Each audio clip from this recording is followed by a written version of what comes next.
Dalam sebuah perjalanan, saya lewat satu tempat sekitar Purwodadi. Ada satu orang yang seperti menghentikan. Pak, sebentar Pak, sebentar, saya berhenti.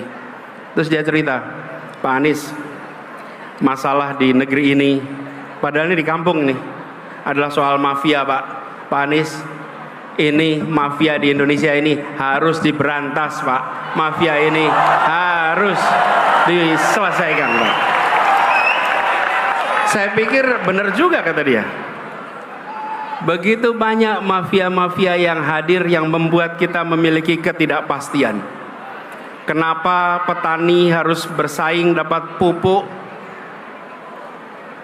penuh dengan ketidakpastian? Karena apa? Karena aksesnya dikuasai oleh mafia-mafia pupuk.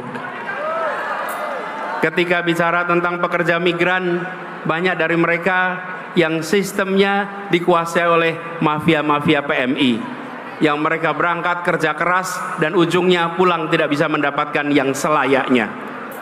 Sama UKM juga begitu.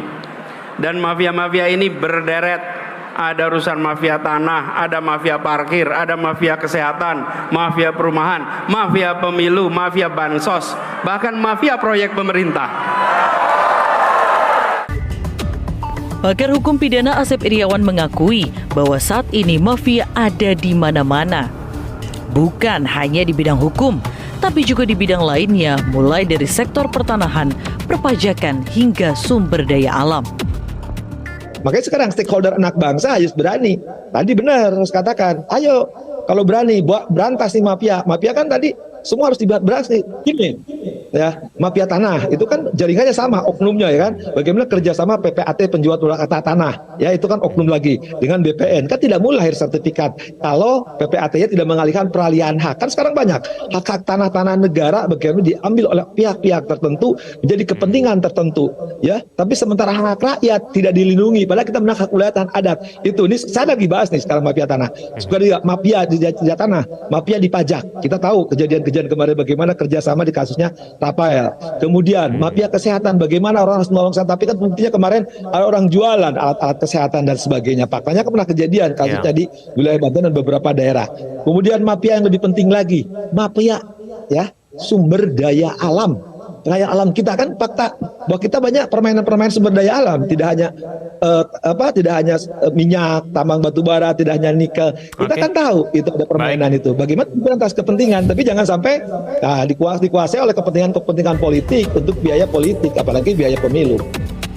Mengakui adanya mafia adalah hal pertama yang harus dilakukan untuk memberantas mafia.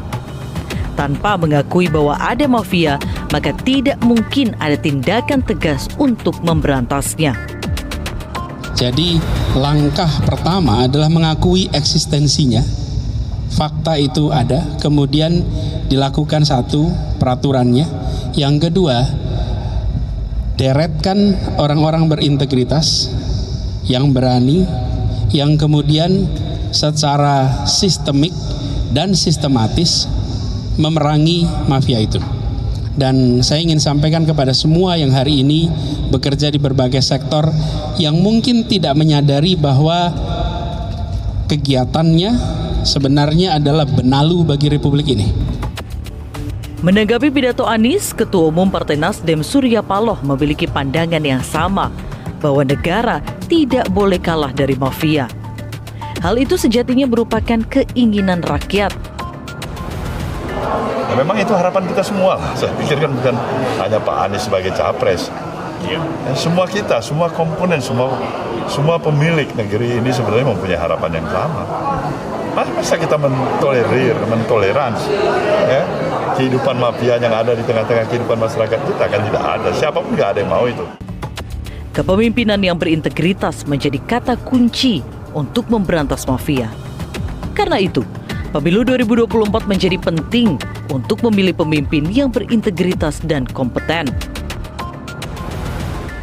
Saya kira beliau memberi satu entry point yang sangat tepat, yaitu apabila pemilu ini berhasil meletakkan atau menginstall kepemimpinan baru yang kredibel, yang berintegritas, yang kompeten, kemudian diikuti dengan orang-orang yang juga punya integritas, line up dalam satu tim pemerintahan, maka orang-orang terbaik itu, dan saya yakin kita punya sejumlah orang-orang yang disebut sebagai orang berintegritas, orang yang punya kompetensi, itu akan menjadi jalan bagi penataan semua hal, termasuk dalam penanganan mafia.